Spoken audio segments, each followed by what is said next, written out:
voudrais vous accueillir officiellement à cette consultation publique qui concerne l'examen des contrôles de routine, que l'on connaît comme fichage, en tant que fichage également. Au nom de toute l'équipe et du juge Tulloch et moi-même, mon nom est Kike Ojo et je suis l'animatrice pour ce soir. Je voudrais seulement vous remercier, reconnaître que vous êtes ici, continuer à profiter du souper, et alors que les personnes arrivent et qu'ils arrivent à votre table, dites-leur qu'ils peuvent manger aussi. Je voudrais aussi reconnaître la présence des jeunes dans la salle. C'est vraiment important que nous puissions impliquer les jeunes ici et aussi les seniors qui sont dans la pièce. Nous sommes vraiment reconnaissants que vous soyez présents. Pour la traduction française, nous avons une interprète français à l'arrière et il y a des écouteurs. Donc, si vous avez besoin d'avoir de l'aide au niveau de la traduction, il y a des écouteurs sur la gauche, à l'arrière de la salle, et vous pouvez les prendre. Le juge Tulloch va venir pour vous accueillir de façon officielle et vous donner quelques mots au niveau du contexte. Et ma collègue Danielle Daoudi viendra aussi pour vous informer un petit peu au niveau de la logistique. Ensuite, je reviendrai pour vous faire démarrer les conversations que vous aurez à vos tables et vous aurez ensuite le temps de parler de ces questions à table. Il y aura aussi une partie de rapporter et c'est moi qui animerai ce processus de rapport. Et voilà pour la soirée. Donc, sans plus attendre, je vais inviter le juge Tulloch à vous accueillir. Merci.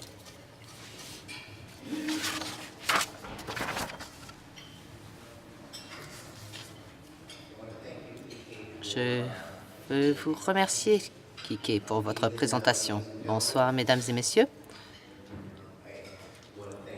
Je veux vous remercier tous d'être venus ce soir. Mon nom est Michael Tulloch et je suis un juge qui siège à la Cour d'appel de l'Ontario. Avant de commencer, je voudrais commencer par reconnaître le territoire sur lequel nous sommes rassemblés, qui est le territoire traditionnel des Adinoret-Duron, des Anishinaabeg et aussi les Haudenosaunee, et ce sont tous ces peuples. Je reconnais aussi les contributions des Métis et des Inuits et des autres peuples autochtones qui ont apporté leur contribution à la création et au renforcement de ces territoires, à la province et au pays dans son ensemble. En reconnaissant ce territoire traditionnel, nous reconnaissons et respectons les premiers peuples de ce pays. C'est aussi la reconnaissance de leur présence ainsi que de leur contribution tant dans le passé qu'au présent. Cependant, nous devons reconnaître qu'en reconnaissant ces territoires traditionnels,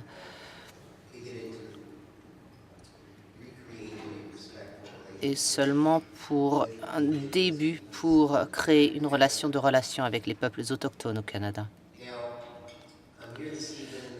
Maintenant, je suis ce soir ici au titre d'examinateur indépendant de ce nouveau règlement adopté par le gouvernement de l'Ontario en 2016, qui a été mis en place afin de réguler les pratiques policières des contrôles de routine et plus précisément dans l'intention de limiter ou de bannir les interactions arbitraires de certains agents de police avec certains membres du public dans le seul but de recueillir leurs données personnelles.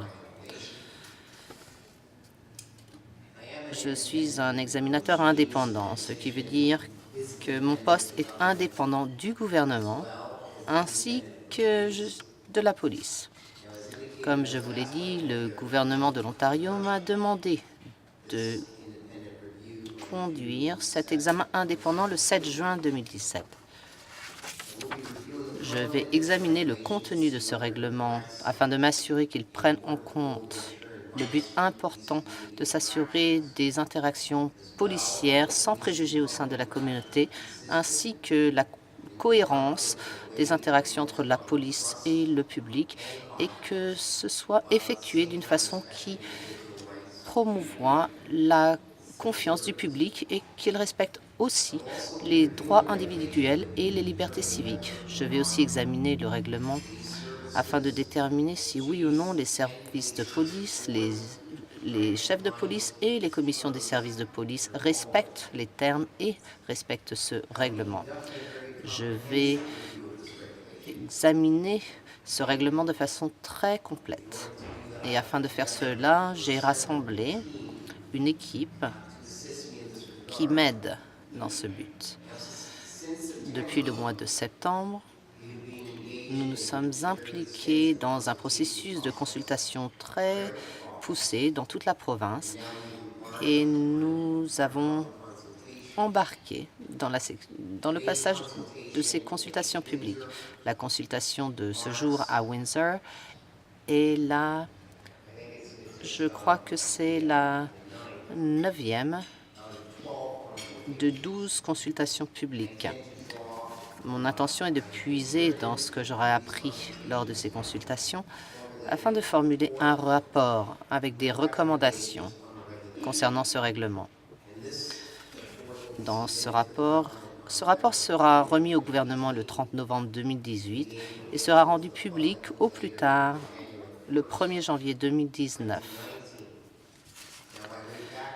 Pour vous donner un peu de contexte, le règlement est pour gouverner les interactions entre la police et le public alors que la police voudrait obtenir des informations identificatoires d'une personne dans une situation où il y a des tâches statuaires comme il y a le code de la route ou la loi sur les intrusions dans les propriétés privées. Et alors, où la police, qui a une interaction avec la police, n'est pas obligée légalement de fournir cette information. Maintenant, dans des situations où, par exemple, le code de la route ou la loi sur les intrusions dans les propriétés privées s'applique, mais qu'elle représente le fondement, la raison de la demande des documents d'identification, dans ce cas-là, la personne est obligée de fournir ces renseignements à la police. Aussi, dans des situations, si quelqu'un est en détention lorsqu'il y a une enquête, alors qu'on enquête au niveau d'un crime, ou lorsque quelqu'un est mis en détention, dans ce cas-là, les personnes sont obligées de fournir leur papier d'identité à la police.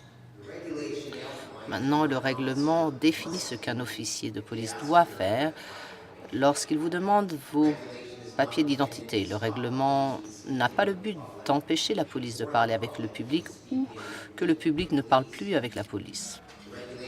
Le règlement a été fait dans l'intention d'éviter que les policiers fassent de façon aléatoire et de façon arbitraire des demandes de papiers d'identité avec des membres du public avec lesquels ils parlent. Le règlement aussi fournit des lignes directrices par rapport à la conservation de ces données qui proviennent des contrôles de routine.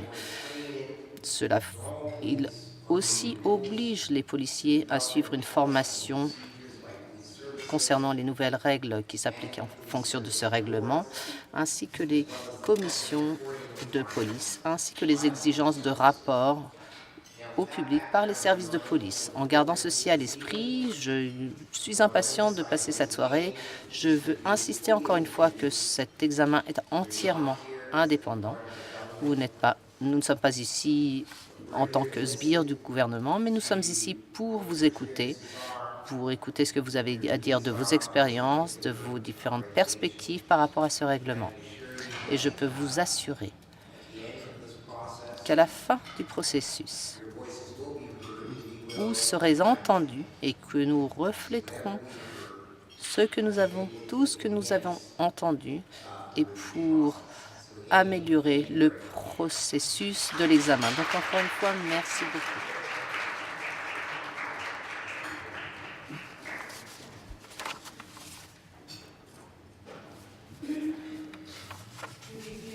Bonsoir à tous. Bienvenue à tous les jeunes. Avant de commencer, sachez qu'un service d'interprétation vers le français est disponible. Veuillez vous munir des écouteurs que vous trouverez à l'arrière de la salle si vous souhaitez écouter en français.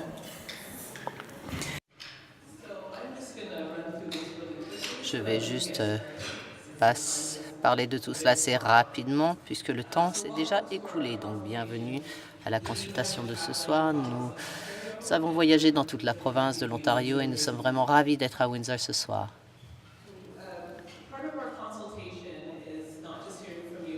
Une partie de notre consultation n'est pas simplement de vous entendre ici, mais on a aussi des médias sociaux. Nous avons aussi un sondage communautaire sur notre site web. Si vous allez à streetchecksreview.ca, vous pouvez remplir ce sondage afin que nous puissions aussi analyser ces données qui concernent vos expériences. Le but de cette consultation publique, c'est vraiment d'entendre parler des gens, de voir comment le règlement fonctionne pour vous, d'entendre vos recommandations, vos suggestions, si vous avez des conseils pour nous. Donc, vous verrez qu'il y a de nombreux papiers à votre table. On va vous demander de faire un petit peu de travail ce soir et de travailler ensemble pour répondre à certaines des questions que nous essayons de résoudre, plutôt que nous essayons de trouver des réponses à ces questions lors de cet examen. Juste pour une petite clause de non-responsabilité, nous ne pouvons nous consacrer à des cas individuels. Donc, si vous avez des cas précis pour les policiers, nous pouvons vous le dire. C'est vraiment très utile. Ça va nous informer également et cela nous permettra de comprendre un petit peu mieux le contexte de ce qui se passe. Mais nous ne sommes pas ici pour vous aider à résoudre des cas individuels. Il y a d'autres façons pour vous afin d'obtenir un résultat, mais ce ne sera pas avec nous et avec l'examen. La façon dont nous allons fonctionner ce soir, nous faisons les présentations et ensuite nous allons passer aux discussions à table. Donc vous verrez qu'il y a un guide de participation à votre table, qu'il y a des stylos, qu'il y a aussi des papiers.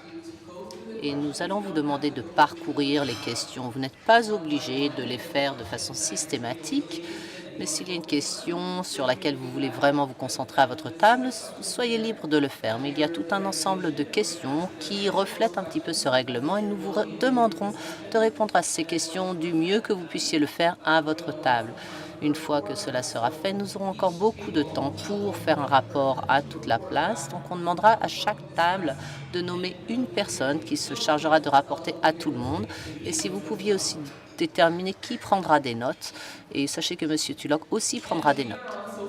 Nous sommes aussi sur les médias sociaux. Nous faisons des tweets avec le dièse Street Checks.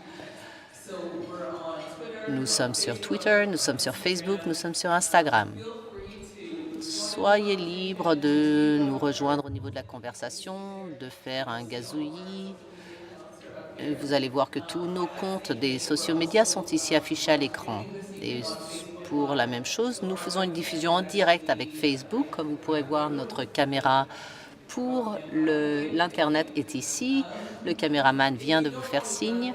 Si vous ne voulez pas être pris par le champ de la caméra, vous pouvez remarquer que certains aussi, d'autres personnes ont nos téléphones, nous prenons des photos et nous les affichons sur les médias sociaux. Si vous ne voulez pas que votre photo soit prise, faites-le nous savoir et nous ne prendrons pas votre photo. Et puis si vous voulez aller voir sur nos comptes de médias sociaux et que vous voyez une photo que vous voudriez retirer, vous nous le faites savoir. Si vous avez aussi des questions après cette soirée, vous pouvez toujours aller sur le site web et vous pouvez poser des questions.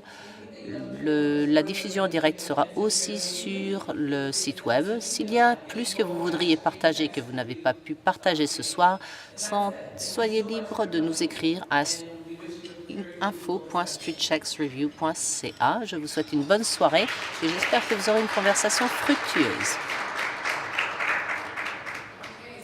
D'accord, donc avant de partir, je vais vous donner des instructions. Donc c'est un travail de groupe. Donc si vous êtes seul à votre table, s'il vous plaît, changez de table afin que vous ayez des personnes avec qui parler de ce sujet.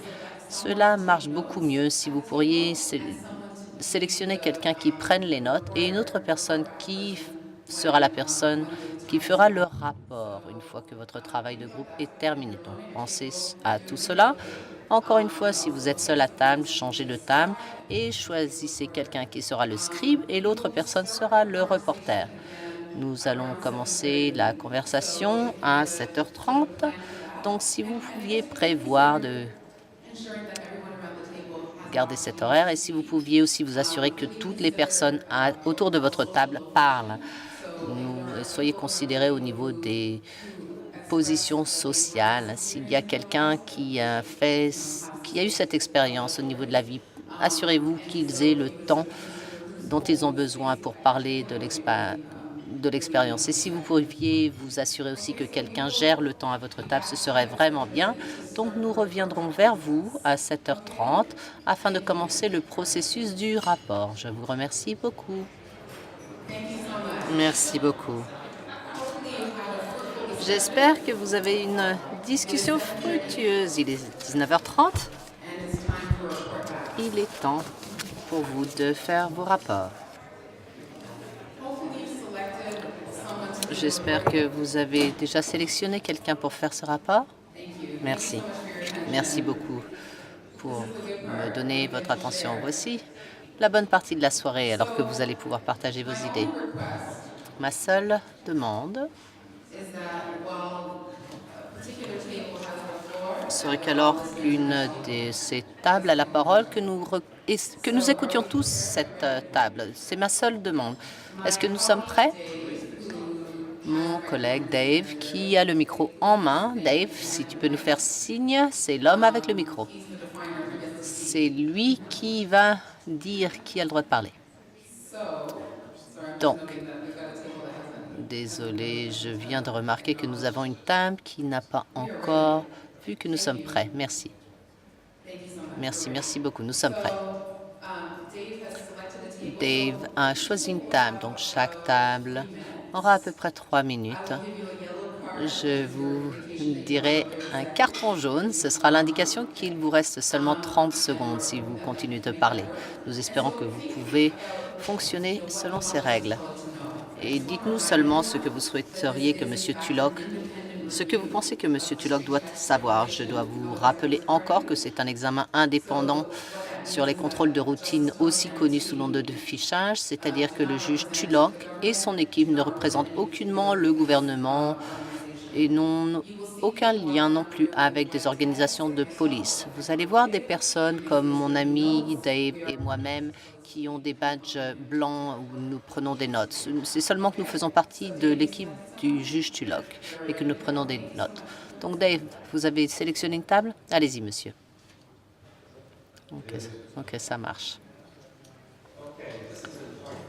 Voilà, j'ai fait une forme abrégée, donc mes excuses par avance. La première question dont nous avons parlé extensivement, nous avons parlé beaucoup de la formation, du recrutement.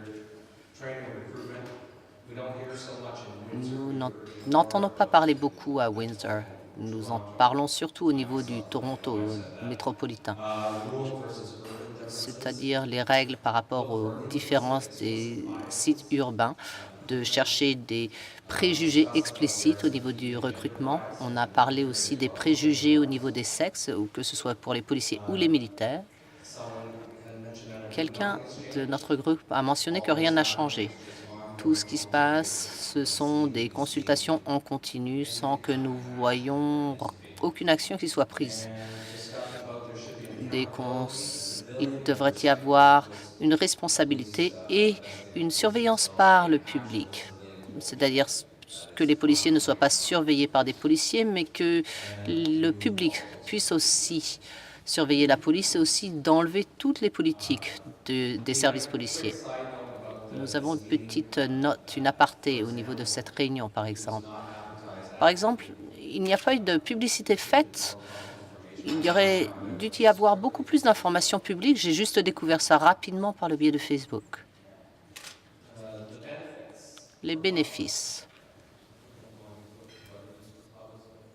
Je veux dire, qu'est-ce qui serait bon au niveau du fichage, qui serait bon pour la sécurité du public?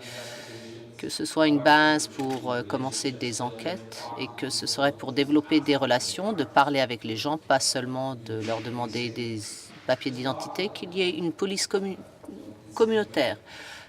Parlez-leur seulement, ne faites pas des insinuations. Vous n'avez même pas besoin de savoir leur nom pour ça. Nous avons ensuite parlé du reçu, Quel est le but? Est-ce que ce reçu est efficace? Au niveau des données, elles doivent être disponibles pour le public. D'après ce que nous comprenons, quand ils prennent notre nom, ça rentre dans une banque de données. À quoi pourquoi est-ce que ces données sont utilisées? Est-ce que le public peut y accéder? Oui. Oui, on a aussi parlé beaucoup de racisme. Merci.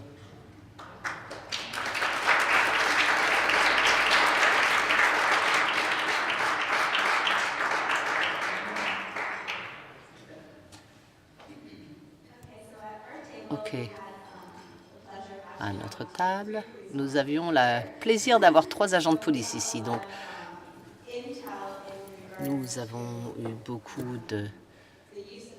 d'informations intérieures quant à l'utilisation du fichage et des renseignements identificatoires. Donc, cela nous a donné un petit peu un point de vue un petit peu plus profond et pour comprendre pourquoi les policiers ont utilisé le fichage dans le passé. Cependant, nous avions tout de même des questions et des préoccupations par rapport à la durée de ces données et de leur conservation et quant à leur utilisation. Si, par exemple, elle serait utilisée dans le futur pour des enquêtes en continu. Donc ça, c'est questionnable. Et aussi, on se demande combien de temps ces données seraient enregistrées. Donc je ne sais pas si le comité a un avis à ce sujet. Nous avons aussi parlé plus précisément au niveau des services de police à Windsor. Et en parlant à ces jeunes hommes, nous pouvons comprendre que c'est une question beaucoup plus importante, peut-être sur Toronto. Cependant, cela affecte vraiment des petites collectivités. Windsor n'est pas une ville avec seulement un genre de personnes, donc il y a des préjugés implicites qui sont évidemment un facteur quant aux interactions quotidiennes que l'on peut avoir avec la police. Par rapport à la formation, nous avions des questions quant à la formation que les agents suivent à l'académie de police et aussi lorsqu'ils font leur rôle et s'ils ont des formations de façon annuelle. Ils nous ont dit qu'ils ont certaines formations selon des sujets et qu'ils doivent suivre à peu près 40 heures de formation. Cependant, savoir si ces formations sont efficaces, on peut se poser des questions. Nous avons aussi considéré aux lois plus précisément et nous nous demandons s'il y a eu des effets quant aux services policiers à Windsor. Et nous avons conclu qu'il n'y a pas vraiment de changements qui sont ressortis de ce règlement. Et en fait, nous pensons que ce règlement donne seulement de plus nombreuses opportunités pour des interactions de type confrontationnel avec les gens, alors que les gens maintenant sont plus au courant de leurs droits quant au fait qu'ils peuvent poser des questions à l'agent. Donc, si quelqu'un d'autre veut ajouter quelque chose à notre table. Non, c'est bon, ça tout. Merci.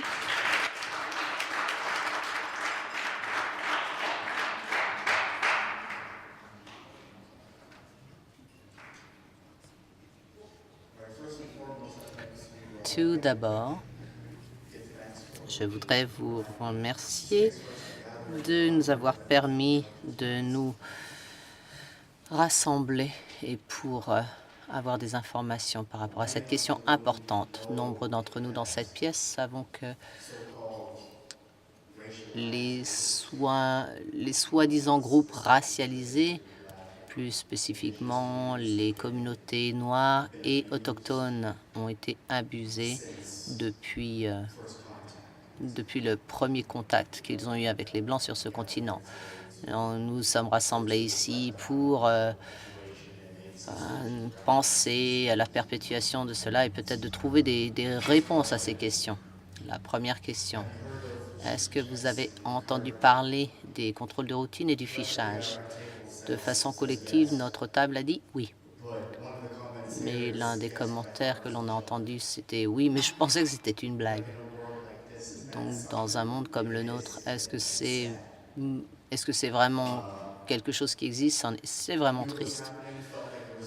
Ce qui se passe, on pense que c'est du harcèlement. On a trouvé que c'était vraiment inutile, qu'il n'y a rien de positif qui en ressorte. Que cela ne me fait pas me sentir en sécurité et que ça cible surtout des endroits à faible revenu. L'autre question, qu'est-ce que les contrôles de routine et le fichage veulent dire pour vous?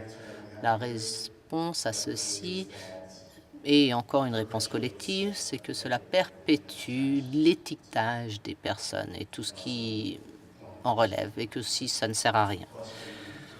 La troisième question, est-ce que vous êtes au courant du nouveau règlement qui est entré en vigueur en 2017? Est-ce que ce que vous avez appris? On a répondu non de façon collective. Nous n'étions pas au courant. Je ne connais pas mes droits. Ils ne savent pas non plus comment avoir des relations avec nous-mêmes. Et en disant eux, on parle des officiers de police et des autres personnes en position d'autorité. Quatrième question. Est-ce que les membres du public en connaissent assez sur ce règlement? Est-ce que les membres du public connaissent assez leurs droits quand ils ont une interaction avec la police? Et dans la négative, qu'est-ce qu'on peut faire pour améliorer cette prise de conscience des droits et des règlements? La première réponse était non. Puis, nous avons dit qu'il faudrait avoir plus d'éducation dans les écoles. Je pense que cela a à voir avec nos droits en tant que civils. Quand on fait affaire à des personnes en position d'autorité, surtout les agents de police, les collectivités, les centres communautaires, de faire que cette information soit accessible à tous. 5. Sous le titre des interpellations par la police, est-ce que vous pensez que les fichages soient de quelques bénéfices quant à la sécurité du public? Aucun bénéfice. Ce sont plus des raisons supplémentaires pour harceler les minorités. Question 6. Quand est-ce que la police devrait interpeller les gens et les arrêter dans la collectivité? Je pensais tout le temps. Ils devraient tout le temps conduire avec leurs fenêtres ouvertes et qu'ils devraient faire des signes et sourire. Il devrait y avoir ce genre d'attitude accessible. Je ne pense pas qu'un agent de police doit toujours se montrer très dur et qu'il se garde, c'est menaçant. Il devrait être impliqué avec la communauté. Il devrait faire des visites aléatoires et je ne suis pas sûre que ces visites devraient être aléatoires, mais nous devrions savoir lorsqu'ils viennent parce que quelque part, ils vous prennent par surprise et on est là, je ne sais pas pourquoi vous êtes là. Et malheureusement, c'est très souvent comme cela que nous nous sentons quand on voit cet uniforme qui arrive dans la pièce. Il devrait être poli. Il devrait toujours dire bonjour. Numéro 7. Quelles devraient être les obligations des agents de police lorsqu'ils les interpellent et qu'ils parlent aux gens? Ils devraient traiter les personnes avec un respect mutuel. Je sais qu'ils comprennent qu'ils ont une autorité sur les gens lorsqu'ils rentrent dans les collectivités et qu'ils ont des responsabilités aussi, mais je pense que le respect devrait être le numéro 1 sur la liste. Il faut donner du respect pour en recevoir. Et c'est là où nous sommes arrêtés. Merci. Oh, on a un autre commentaire à la table. Merci. La dernière question était, est-ce que vous avez déjà été arrêté par la police dans la dernière année? Dans la positive, nombre d'entre nous à cette table, on a eu des expériences similaires avec la police. La plupart de ces expériences étaient négatives et comme autour de la table, nous sommes arrivés à la conclusion que nous ne sommes pas à l'aise quand nous sommes approchés par un agent de police. Même si la couleur de la peau est la même que la mienne, je vois tout d'abord le badge, le matricule. Donc nous sommes fait arrêter par la police lorsqu'il y avait une dispute par rapport au remorquage d'une voiture et qu'il y avait une altercation et des personnes ont appelé la police. Donc on s'est fait arrêter alors que nous rentrions à la maison et les agents nous ont arrêtés, ils nous ont fait nous arrêter, ils nous ont demandé si on avait notre permis de conduire, l'assurance, mais la personne qui conduisait n'avait pas leur papier d'assurance sur eux. Mais ils en avaient un expiré. L'officier de police, au lieu de faire ça, a dit « Vous l'avez pas, je suis certain que tu ne l'as pas, retourne à la voiture ». Et quand il est revenu, il nous a demandé si on avait des revolvers dans la voiture. C'était moi-même et mon petit ami et sa maman. Donc, de toute évidence, quand on vous pose cette question, c'est un petit peu comme de dire « Eh, c'est du profilage racial, secondo, c'est qu'est-ce qui prouve qu'on aurait eu des revolvers dans la voiture ou quoi que ce soit ». Donc, l'agent a pensé que nous étions menaçants. Il a dit que l'on va remorquer votre voiture, vous devez prendre tout ce qui vous appartient. Et nous avons été arrêtés au milieu de la rue, ils nous ont fait nous asseoir. J'étais tellement embarrassée parce que c'était pas seulement les agents de police qui étaient là, il a appelé 3 autres flics pour qu'ils viennent. Et c'était presque une humiliation publique par rapport à une mécommunication et du fait que je ne connaissais pas mes droits, je ne savais pas qui je pouvais appeler, je ne comprenais même pas la situation. Donc je me suis sentie comme vraiment nombre des agents de police viennent avec leur habit agressif. Et donc je ne pense pas qu'il y ait quelque chose de positif qui puisse ressortir de cela.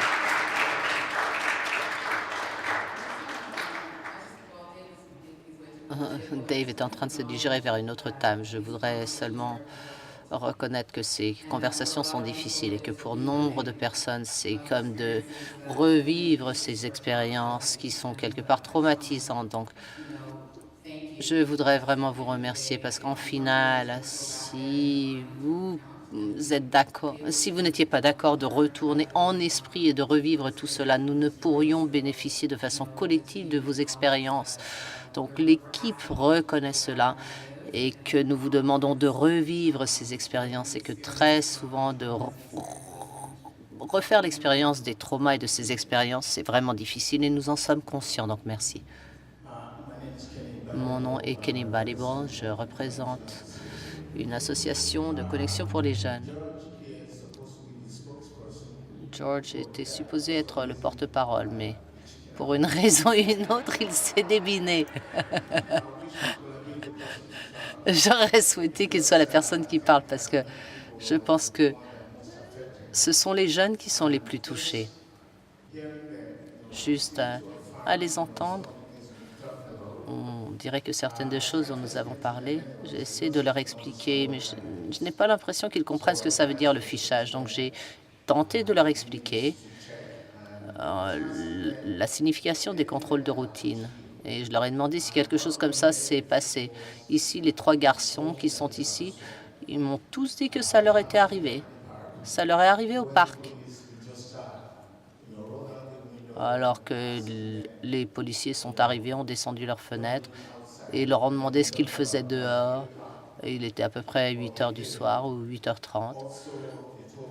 Aussi, ça s'est passé au parc. Ça s'est passé aussi alors qu'ils attendaient le bus. Et le policier leur a demandé s'ils reconnaissaient quelqu'un qu'ils recherchaient. Et je leur ai demandé comment vous êtes sentis. Ils ont trouvé que c'était tellement sale d'une façon qu'on leur demande quelque chose comme ça. Et qu'ils avaient vraiment peur. Ils ont aussi indiqué que ils se sentaient vraiment très mal. Ces jeunes garçons me l'ont dit. Et je leur ai demandé encore comment est-ce que vous vous sentiez. Ils ne savent rien au niveau des contrôles de routine. Donc, cela veut dire qu'il n'y a absolument aucune information à l'école. Personne ne leur parle de toutes ces choses qui se passent.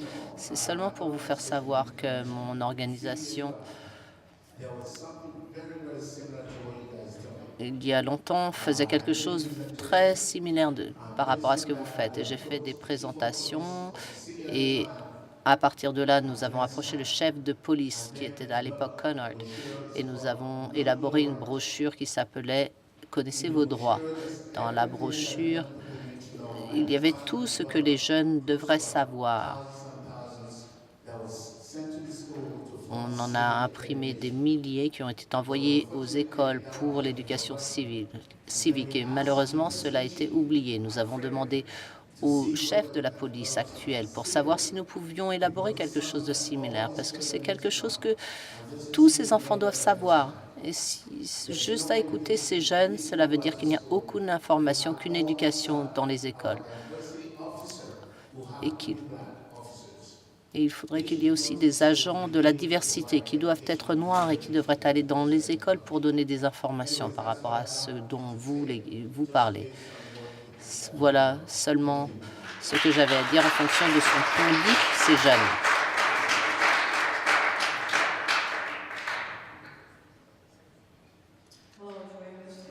Joy Hurst est mon nom. Tout d'abord, je souhaiterais dire que par rapport à le message, je suis le juge depuis que l'US était ici et que cette information est partie. J'ai partagé ainsi que les différentes organisations. Et quand nous avons commencé à partager ces informations, bien sûr, cela fait un petit moment parce qu'ils font les projets bien en avance. Donc, à partir du moment où on arrive ici, bien sûr, tout le monde peut avoir oublié, mais il y a pas mal de gens qui sont venus et nous apprécions tout le monde, nous apprécions le juge ainsi que son équipe. La première des choses que je souhaiterais dire par rapport au fichage, c'est que par mon expérience personnelle et d'autres personnes à notre table, ne pensons pas que ce soit une bonne idée. Par rapport à la coalition des jeunes, par exemple, nous en parlons. Il y a des jeunes qui ont été arrêtés. On ne leur a pas demandé leur papier d'identité, mais on leur a dit « Est-ce que c'est ça ton vélo ?» Ou alors qu'ils étaient avec des jeunes blancs, on leur demande « Est-ce que tu as de l'herbe sur toi ?» Donc, le fichage, des contrôles de routine, je ne pense pas que ce soit juste. C'est cible une certaine classe de la société. Voici toutes les réponses que nous avons données ici à notre table. Nous avons un membre paralégal qui a un très bon point de vue sur les choses. Mais vous devez comprendre ici qu'à notre table ici, nous sommes vraiment très divers. Donc nos opinions sont diverses en fonction de nos points de vue. Donc l'expérience de tout le monde est assez différente. Maintenant, je vais passer au numéro 2. Qu'est-ce que cela veut dire, les contrôles de routine pour nous? Et nous venons de répondre, c'est du harcèlement. Est-ce que vous êtes au courant de Street Chat? J'ai appris par rapport au juge et par rapport à ses constatations et sa recherche. Et si nous pouvions partager avec nos jeunes et notre organisation, c'est comme ça qu'on l'a découvert. Je vis à Windsor, je n'ai jamais entendu parler de tout ça, mais je veux dire que les agents divers sont venus nous voir, ils ont fait partie de nos programmes avec les jeunes, ils ont développé des nouveaux programmes qui vont sortir, mais quelque chose, quand ces nouvelles lois vont sortir, et comment les jeunes et nous-mêmes allons le découvrir, il faudrait qu'ils aillent dans les différentes écoles, qu'il y ait des éducations avec les conseils scolaires et qu'ils expliquent ce que sont ces nouvelles règles, parce que sinon on ne le saura pas jusqu'à ce que quelque chose se passe et que nous soyons privés. Donc il nous faut savoir nos droits, il faudrait que ce soit une séance d'éducation au niveau de séances publiques. Vous ne pouvez pas tout faire, vous ne pouvez pas être partout. Donc nous, on prendra l'information, on l'amènera ici avec les organisations que nous avons à Windsor. Mais notre police locale ou nos dirigeants locaux ne nous informent pas. Et nous avons vraiment de nombreux problèmes par rapport aux jeunes qui viennent avec des plaintes. Et de ce fait, nous avons dû développer des programmes afin de leur éduquer quant à leurs droits en tant qu'enfants noirs. Et nous ne devrions pas faire cela pour qui que ce soit. Mais nous devons informer ces enfants noirs au sujet de leurs droits. Donc nous ouvrons ces avenues d'information pour eux. Ne pas reconnaître. Il y a aussi de nombreux problèmes. On a plein de petites villes, Emmitsburg, etc. Et nombre de ces questions ne sont pas reconnues là-bas parce qu'il y a une telle petite quantité de personnes noires, donc ils ne savent même pas où se tourner. Donc c'est assez triste parce que cela n'atteint pas les collectivités. J'imagine que même à Toronto, que dans les banlieues, il y a des collectivités qui ne reçoivent pas l'attention dont ils auront besoin. Ils n'ont ni l'attention ni la reconnaissance. Donc ça c'est un des points importants que nous avons soulevé. Est-ce que vous pensez que c'est un moyen effectif de faire que la police suit la règle? Est-ce que c'est ça que ça dit? On a quelques questions par rapport à l'application du règlement et son interprétation. Cela se contredit en fait, parce que si vous considérez le numéro 1 au niveau de la loi et de la façon dont elle est écrite,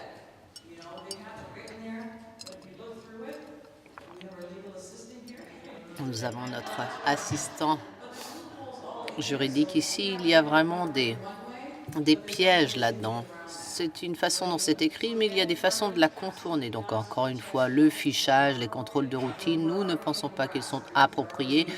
Nos utilisateurs sont déjà harcelés. C'est en fait de leur donner des moyens légaux de le faire en ce qui nous concerne. Merci.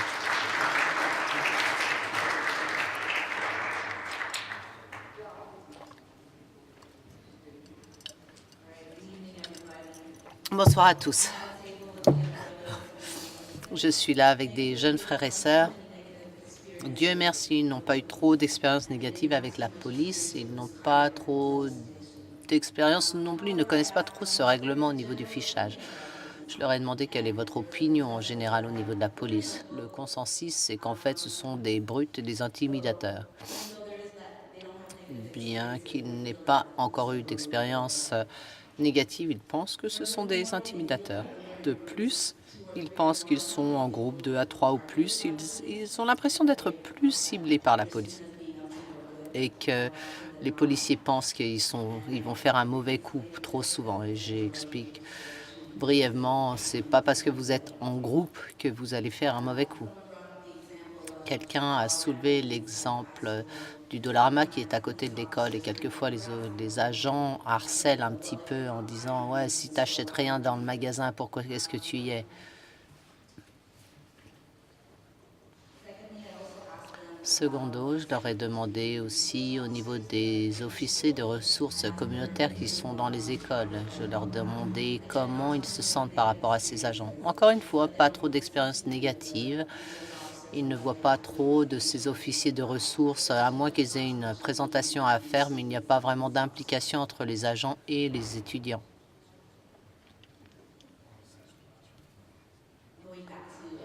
Pour en retourner à l'éducation des droits, comme certaines personnes l'ont déjà dit, ces jeunes ne sont pas au courant qu'ils ont le droit de refuser de donner leurs informations et leurs noms s'ils ne sont pas impliqués directement dans un crime et s'ils ne font pas quelque chose de mal.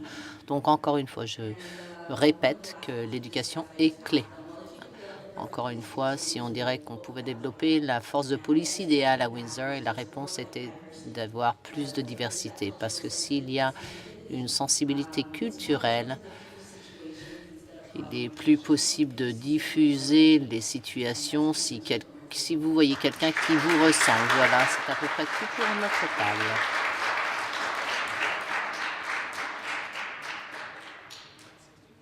Non, c'est bon. Salut, mon nom est J.D. Nojib Maxwell. Je représente ce groupe ici. Quand je suis venu à cette session, la première question c'est est-ce que ces jeunes en ont entendu parler et s'ils ont déjà été interpellés par la police. 3 des 8 jeunes ont déjà été arrêtés à ce point et ils n'ont aucune idée de ce que sont ces contrôles de routine. Certains en ont fait les frais et d'autres non.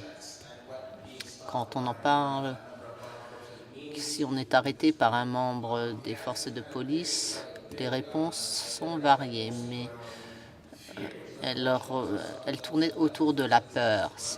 Leur premier instinct, c'est de partir en courant, c'est un instinct naturel. D'autres, leur instinct naturel, c'est d'avoir peur. D'autres, c'est peut-être que cette personne est raciste. Une autre chose, c'est que les agents, en principe, ce sont des gens dont on doit se méfier, mais que de toute façon, ils ont une connotation négative au niveau de la mise en vigueur du maintien de la paix. Autre chose sur lequel on devrait vraiment arracher comme une mauvaise herbe cette connotation négative. On ne devrait pas avoir un sentiment de peur ou négatif quand on fait face à un agent de police et d'avoir le réflexe de partir en courant, évidemment, ça nous met en situation d'échec. Donc, si on a posé des questions, si quelqu'un était au courant de ces contrôles de routine, et autrement, comment est-ce qu'on pourrait faire pour que les jeunes soient plus au courant?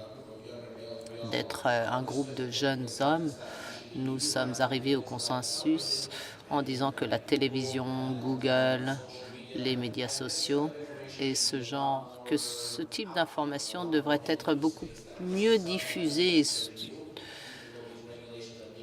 et que les gens ne connaissent pas bien que ces règlements soient mis en vigueur. Ce ne sont pas vraiment des nouvelles pratiques, c'est quelque chose qui devrait être diffusé de façon plus large. Les gens ne devraient pas le découvrir maintenant, ils devraient pouvoir accéder à cette information de façon simple. Au niveau des bénéfices des fichages pour la communauté, ça, c'est un groupe très optimiste de jeunes hommes. Il y avait beaucoup de oui autour de la table. Cependant, nous devons considérer un certain contexte. C'est-à-dire qu'il n'y avait pas de raison de faire ces contrôles de routine. Mais quelqu'un d'autre a dit, c'est par rapport, si c'est un cas de sécurité, s'il y a vraiment des crimes dans leur collectivité, que dans ces cas-là, il y ait des agents qui posent les questions utiles. Parce que ces jeunes hommes sont au courant que si quelque chose de mal est en train de se passer, il faut poser des questions pour trouver des réponses.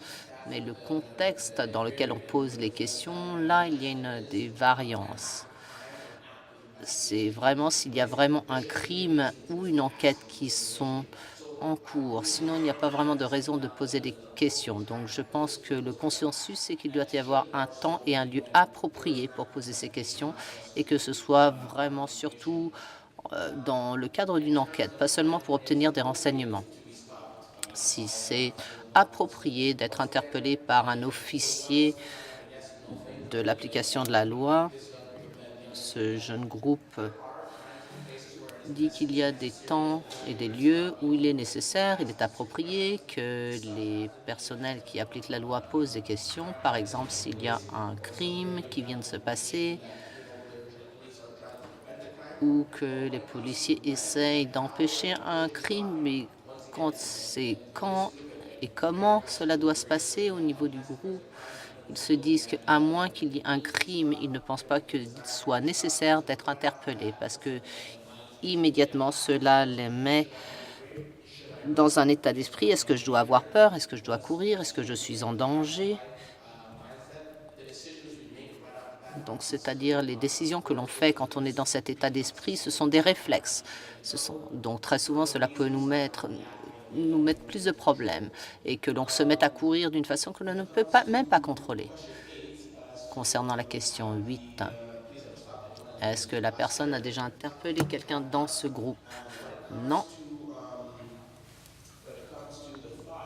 Mais quand on en parle des pensées et du processus des reçus, comme je l'ai dit tout à l'heure au jeune homme, de comprendre qu'à ce moment même, s'il est interpellé et qu'on lui demande certaines informations, il y a une obligation et que l'agent doit donner un reçu qui montre une trace de l'interaction. Et nombre des jeunes hommes ici ont bien aimé cette histoire du reçu. Ils n'étaient pas au courant, mais maintenant je pense qu'ils sont au courant. J'ai vu un petit peu de soulagement, car si quelque chose se passe, maintenant il y aurait une avenue pour un petit peu explorer les façons pour avoir des pénalités, de voir l'imputabilité, parce que souvent on se dit que rien ne va ressortir d'une plainte, que c'est juste une perte de temps. Donc maintenant, on comprend qu'il y a un processus que l'on peut suivre et que l'on devra nous fournir un reçu et que l'on aura des moyens de recours. Donc, on dirait que ce groupe de jeunes hommes aime cette idée. Est-ce que vous avez beaucoup plus à dire? Juste une chose de plus. La dernière des choses, quand on est approché par des membres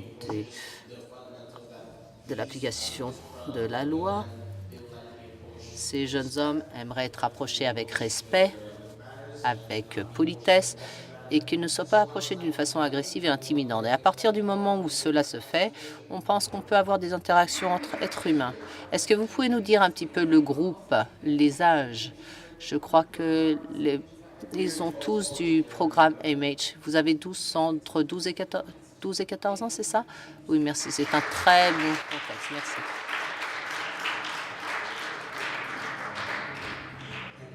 Merci, merci beaucoup. Une question ici. Est-ce que vous avez déjà été interpellé en 2017? Et la réponse est oui. J'ai été arrêté, j'ai été profilé, même bien que je fasse du travail communautaire.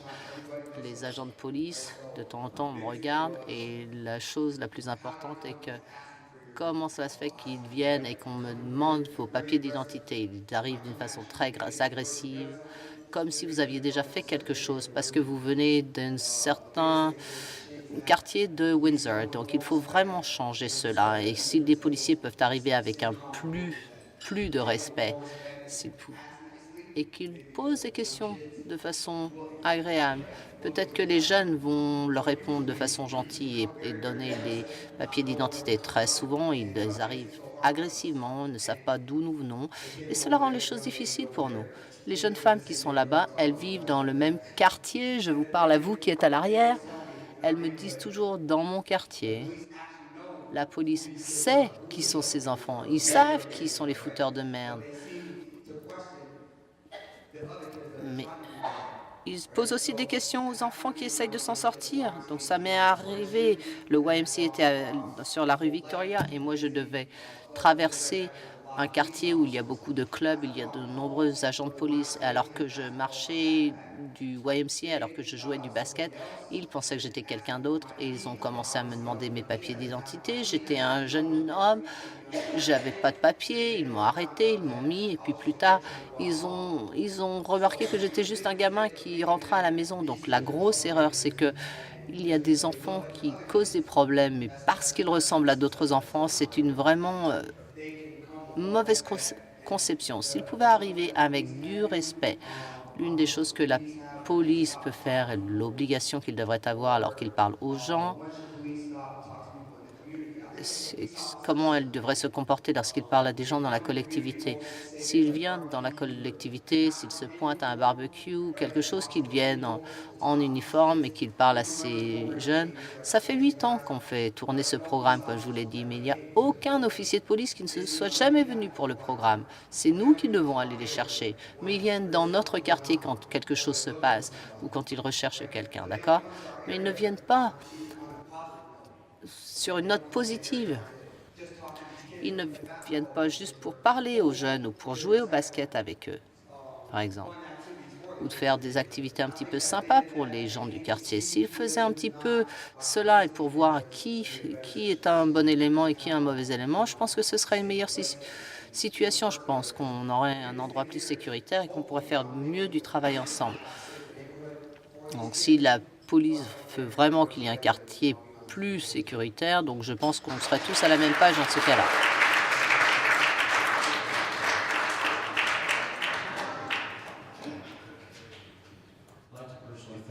Je voudrais vous remercier de façon personnelle, votre honneur, ainsi que les différents membres de votre équipe pour votre venue et pour prendre de votre temps et parcourir l'Ontario et faire de cette question un sujet public. Je suis un travailleur social depuis 30 ans. Je travaille dans le centre-ville dans une mission dans Salvation Army, Saint-Paul. J'habite au 920 Willette. Il y a un nombre de choses qui doivent être faites. Ce soir, je voudrais parler d'un processus qui est dû. Il y a un homme qui est parti de la mission. Il avait 74 ans. Il n'avait pas de drogue, pas de revolver, pas de couteau. Il marchait seulement dans la rue. Et une voiture de police est arrivée. Deux agents sont sortis. Il avait 74 ans. C'est un vieux. Ils l'ont mis à terre. Ils ont tordu son bras et son os est sorti de son épaule et on l'a laissé comme ça sur le sol alors qu'il hurlait, qu'il pleurait. Et je suis arrivé peu après. On a mis son bras en écharpe et le point que j'essaye de mettre en exergue, c'est que les officiers n'ont pas voulu dire qui étaient. Ils n'ont pas voulu donner leur numéro de matricule, ni leur département, rien du tout. Je les ai emmenés chez un avocat en ville. On a contacté le département de police qui ne voulait pas divulguer non plus qui était leur nom, leur matricule, quelle était leur équipe, ni rien. Il me semble, et ce monsieur n'a toujours pas reçu d'argent de la part de l'avocat pour un règlement, et l'excuse c'est que on pensait que c'était quelqu'un d'autre. Et ce monsieur, c'est tellement évident qui il est, et personne d'autre à Windsor ne lui ressemble. L'autre chose dont je voudrais parler, c'est ce quadrillage de la ville entre quatre, et qu'ils font un quadrillage de la police. Je pense que c'est une façon discriminatoire de le faire, parce que s'il y a des officiers de police qui travaillent tous les jours ensemble dans la voiture de police, ils connaissent leur famille, les enfants. Et si vous faites quelque chose contre un de ces 8 officiers, vous aurez 7 autres officiers de police qui vont être sur votre dos. Donc, je suggère une rotation des officiers, qu'aucun officier ne devrait ensemble dans le même quartier, des mois après mois, année après année, et qu'il faudrait faire une rotation. J'avais une suggestion, je sais que c'est peut-être un peu fou, mais il y a des bateaux qui viennent, qui remontent la rivière, et j'allais suggérer d'avoir un centre de traitement ou quelque chose comme ça où les gens pourraient se débarrasser de leurs aiguilles et obtenir de l'aide. J'ai parlé aux autorisations portuaires. On pourra avoir un bateau avec de nombreuses places et qui pourrait aussi créer des emplois, mais d'avoir un endroit où les gens peuvent aller et ne pas commettre le suicide. Je ne sais pas comment on pourrait. Enfin, on a parlé à Messili, à M. Gretzky, on a eu des réunions dans nos quartiers. On essaie de rester informé. Donc, encore une fois, je voudrais terminer sur une note positive. Je pense que c'est quelque chose de bien. Mais pour les enfants, c'est que ce soit différent par rapport à quand on a grandi. Et merci encore d'être venu ce soir et de nous permettre de partager avec nous nos sentiments. Mais je pense que vraiment ce pauvre homme a besoin d'aide juridique et de recevoir de l'argent à cause de ce qu'on lui a fait. Pour ce qu'on lui a fait. Il a 74 ans, c'est un vieux. Donc vraiment, ça n'avait pas besoin de se passer. Vraiment, cela aurait dû être évité. Merci. Bonjour tout le monde. Tout d'abord, merci de tenir ces consultations. C'est une séance absolument incroyable. Nous avons une conversation vraiment très fructueuse.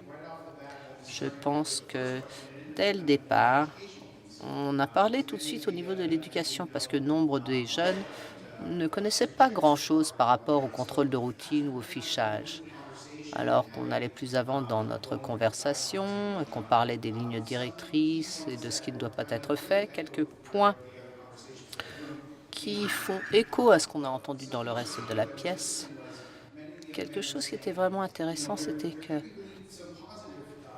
il peut y avoir des effets vraiment positifs avec cela. Il y a aussi différentes opportunités de faire des erreurs et que les choses puissent tourner vinaigre et qu'il puisse avoir les choses en équilibre si c'était vraiment un travail d'équipe. Donc, de façon essentielle, ce serait que la police comprenne bien les personnes dans la collectivité et que l'inverse soit vrai aussi. Pendant la conversation, il y avait cet écho de comprendre qui était dans le quartier, d'arriver à connaître les uns les autres et de développer vraiment un rapport. C'est comme TJ disait tout à l'heure, c'est de pouvoir comprendre qui sont les agents dans ce quartier, que la nuance puisse être bien comprise. Au niveau de la définition de cela, pour nombre des jeunes, ils se demandaient quelle était vraiment la définition des contrôles de routine et du fichage. Et quand on l'a demandé, encore une fois, si nombre de leurs amis, et d'autres étudiants connaîtraient la définition et les exigences ainsi que les droits, ils ont tous répondu « c'est peu vraisemblable ». Donc, d'avoir des informations éducationnelles et d'avoir des points sur lesquels il y ait des conversations à l'école. Donc, Un autre élément important, je pense que quand on en revient à la question si oui ou non ils ont déjà été interpellés dans l'année qui est écoulée, 3 des jeunes hommes, oui, ont été interpellés dans différentes circonstances. Tout ça s'est pas mal passé, rien de trop négatif n'en est ressorti, mais d'avoir cette conversation maintenant alors qu'ils ne sont pas au courant de leurs droits lorsqu'ils sont dans cette situation, quelles sont les exigences. Avec rétrospective, ils ont des questions pour savoir si l'interpellation était légale ou non. Et je pense que c'est une question honnête que l'on peut se poser. Maintenant que vous avez cette information, c'est quelque chose que vous pouvez utiliser à l'avenir. Un autre élément important, je pense, c'est la conversation à notre thème, c'est par rapport aux interpellations de la police. Il y a des points négatifs ou positifs, je crois que je l'ai mentionné tout à l'heure, il y a des arguments des deux côtés pour le positif ou le négatif. Oui, c'est peut-être que cela pourrait accélérer certaines des enquêtes, mais c'est aussi quelque chose qui peut être utilisé de façon négative et abusive, comme le profilage racial, et qui pourrait avoir des effets à long terme et pour toute la vie si une personne est faussement accusée, par exemple si des jeunes qui sont dans la pièce et qui sont sortis et qui nous ont expliqué les différentes situations dans lesquelles ils se sont retrouvés, ainsi que des jeunes femmes, évidemment. Et ils ne veulent pas avoir cela sur leur casier, par exemple, parce qu'en réalité, ils font tout ce qu'ils peuvent pour être un bon élément. Ils sont actifs dans leur quartier et ils sont vraiment fiers de leur engagement. Marie l'a indiqué tout à l'heure comme la jeune. Elles sont du quartier Gongley. Ils sont vraiment fiers d'être de là-bas. C'est quelque chose qui est important que ces particuliers soient vraiment bien informés, qu'ils soient actifs dans la collectivité. Je vais m'arrêter ici. Encore merci. C'est super, merci.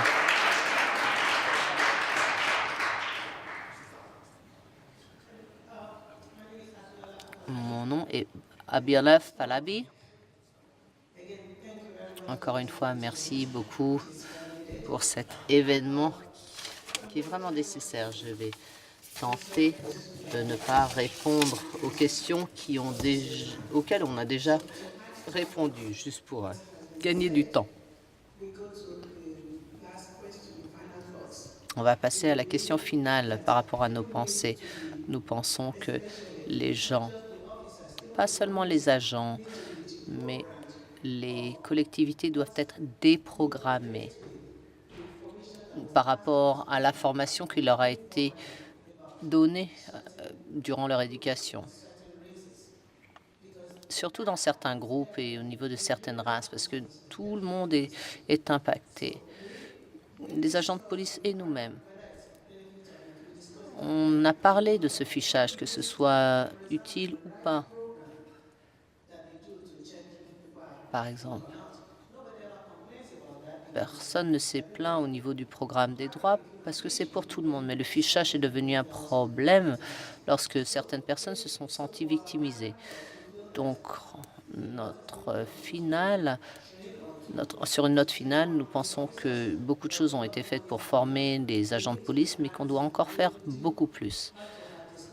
Il faut avoir des discussions vraiment profondes afin que les personnes puissent s'auto-examiner. Qu'est-ce que je pense déjà? Et on doit être vraiment déprogrammé par rapport à ces conceptions négatives qui affectent notre jugement lorsqu'il est le moment pour eux de faire leur travail. Donc voilà ce qui est ressorti.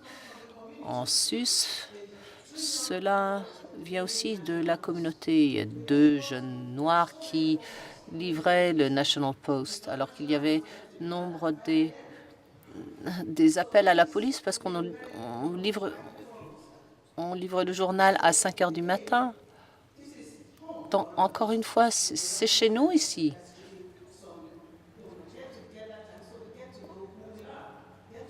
Donc, il est important de savoir qui vous êtes, qui est votre voisin. Et oubliez le reste. et que vous n'ayez pas peur de quelqu'un qui soit différent de vous. Nous avons aussi parlé du besoin d'avoir des rétroactions.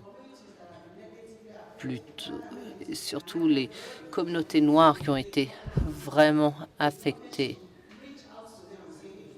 Il faudrait que les agents aillent les voir. Comment ça se passe? Est-ce que vous voyez des améliorations? Est-ce qu'on est mieux? Parce qu'on voudrait vraiment s'assurer qu'on fasse les choses bien. Donc, c'est d'encourager, de réconforter les gens. Il faudrait que les agents s'adressent à nous en tant qu'amis, comme des gens qui sont ici pour nous et nous pensons qu'ils sont là pour nous, surtout à Windsor. C'est sûr, nous avons les meilleurs ici à Windsor. On voudrait qu'ils soient encore meilleurs. Nous avons aussi pensé d'autonomiser les gens avec leurs connaissances, en leur faisant savoir, vous avez le droit de faire ceci ou cela. Par exemple, lorsqu'ils sont interpellés, qu'ils aient l'information, qu'on les écoute. Nombre de personnes ont parlé du respect. En dernier lieu, nous avons parlé de l'aide sociale. Je suis la dirigeante d'une organisation. Il y en a un nombre d'organisations sont représentées ici. C'est que ce serait bien pour eux de dire, allez, on va faire cet atelier, on va venir vous parler et on va vous expliquer ce qu'est ce nouveau règlement. Et de nous dire, voilà, nous sommes disponibles pendant les 4 semaines à venir. Choisissez une date. Nous allons nous tourner vers eux et ils devraient se tourner vers nous. Nous avons parlé des écoles, nous avons parlé des écoles, des églises. Nous devons nous tous travailler ensemble pour arriver à résoudre le problème. Et pour conclure, nous avons décidé que le fichage donne la peur, de la frustration et que cela nous fait nous sentir humiliés et sans pouvoir. Donc tout cela est négatif. Donc si vous voulez que le fichage soit positif, il faut pallier aux négatifs qui sont trop nombreux. Merci.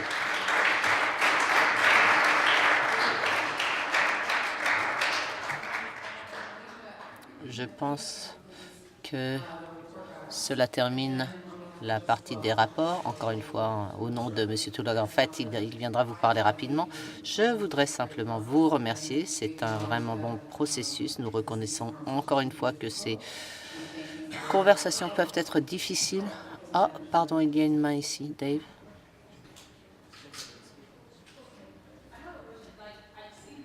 L'interprète ne peut entendre. Où est le micro? Attendez. Merci beaucoup pour cette opportunité et pour avoir organisé cet événement ici. J'ai une question et je pense qu'elle n'a pas été saisie dans les questions qu'on nous a posées de façon personnelle. Je vois ceci comme une opportunité pour m'informer et m'éduquer en tant que citoyenne. Et je me demande, alors qu'il y a des officiers ici, qu'il y a des citoyens, je me demande par rapport au processus de fichage, est-ce que quelqu'un a une expérience positive? Est-ce qu'il y a quelques bénéfices qui soient ressortis du fichage et que ce soit peut-être un processus pour s'informer en tant que citoyen ou membre de la collectivité? Parce que pour moi, je pense qu'il y a peut-être une raison pour laquelle la police a développé ce processus. Mais est-ce qu'il y a eu des effets positifs en finale? Parce que comme on a dit à notre table, c'est que la plupart des données publiques ne sont pas disponibles pour l'utilisation du public. Peut-être que ce n'est pas le but de cette réunion, mais en même temps, je me demande, comme cette réunion est au niveau du fichage, quels sont les bénéfices? Si vous vérifiez la question, les listes de questions, je ne sais pas si vous pouvez la voir, il y a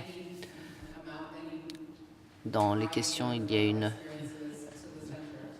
nombre d'expériences afin que les personnes puissent donner leur réponse par rapport à quelle que soit leur expérience positive ou négative. Donc je pense que cela répondrait à votre question quant au fait que les gens peuvent partager leurs sentiments par rapport au fichage. Merci beaucoup. En mon nom propre, merci à tous. Monsieur Tulloch va dire les derniers mots. Je voudrais seulement rappeler aux gens que vous pouvez nous suivre en ligne et aussi que vous pouvez continuer à vous impliquer avec le processus. S'il y a quelque chose à laquelle vous n'avez pas pensé, que vous voudriez vous exprimer, vous pouvez aller en ligne et vous pouvez aussi partager l'information avec les gens qui ne sont pas ici aujourd'hui. On va revoir toutes les informations que nous avons prises. Donc, et Monsieur Tulloch pour les derniers mots.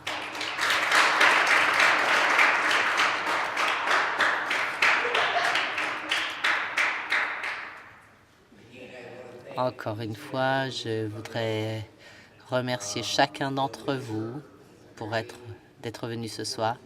Windsor est une collectivité vraiment importante et diverse. C'est l'une des communautés les plus diverses au Canada.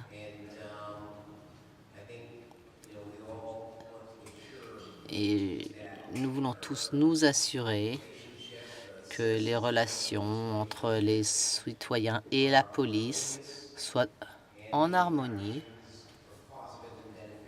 et qu'elles soient positives et que le bénéfice soit pour les agents ainsi que pour la collectivité et pour ce concept de sécurité publique.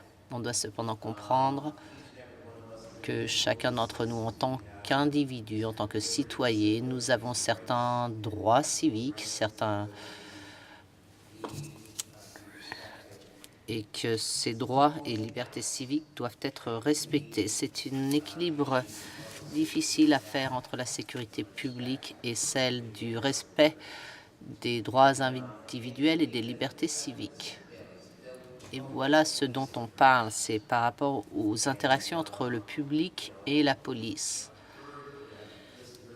J'ai écouté attentivement tous les commentaires. Certains sont vraiment difficiles. Et je vais me faire l'écho de Kike et de son commentaire. Et pour chacun d'entre vous, elle a reconnu combien cela a pu être difficile pour certains d'entre vous de repenser, de replonger en profondeur dans vos souvenirs et qui soulèvent des souvenirs qui brisent le cœur. Mais nous espérons que à la fin de ce processus, nous allons arriver à une certaine compréhension de comment procéder de façon continue et à l'avenir pour les interactions entre la police et le public et développer un modèle. Il y a nombreuses informations anecdotales. Je peux vous dire que je vais faire quelque chose de complet. Je vais revoir vos commentaires ainsi que la question et qu'on fera un rapport d'une façon très claire, concise et d'une façon objective. Et j'espère vraiment qu'à la fin de ce processus, on pourra répondre à nombre de ces questions ainsi que de définir une voie pour le futur afin que nous, en tant que communauté dans tout l'Ontario, qu'il y ait des très bonnes interactions entre les dirigeants de la communauté et les membres de la police. Merci encore pour votre présence.